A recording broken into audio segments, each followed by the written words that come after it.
நானும் ரஜினி எல்லாம் வந்து இதுக்கு போயிருக்கோம், நினைத்தாலே நிற்கும் ஷூட்டிங்கு. சிங்கப்பூர். பாலச்சந்தர் சார் தான் தெரியுமே, ஒரு கரெக்டாக 7 மணிக்கு ஆரம்பிக்கணுமா. சிங்கப்பூர் போயிருக்கேன், இது என்ன 7 மணிக்கு, நாங்களாம் அனந்த் சார்கிட்ட கெஞ்சுவோம். 9 மணிக்கு ஆரம்பிக்கிற மாதிரி இருக்கலாம், 2 மணி நேரம் தூங்கிக்கிறோமே. ஏன்னா 2 மணி நேரம் தான் தூங்க சார், 6:30 மணிக்கு தான் வருவோம்.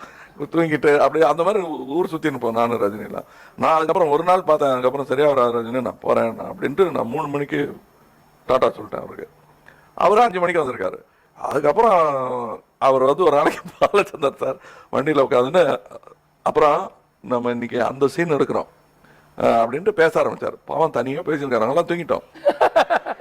அவர் சொல்லிட்டு என்ன பதிலே காணோன்னு திரும்பி பார்த்து, நிறுத்து வண்டி என்ன எந்திரிக்கணும் எல்லாரும் எல்லாம் தூங்கி வழிஞ்சிருக்கோம்.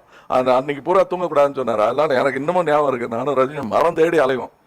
ஏன்னா ஒரு மரத்தில் அப்படி சாஞ்சின்னு தூங்கலாமா, மரமே இல்லாமல் ஒரு லொக்கேஷன்.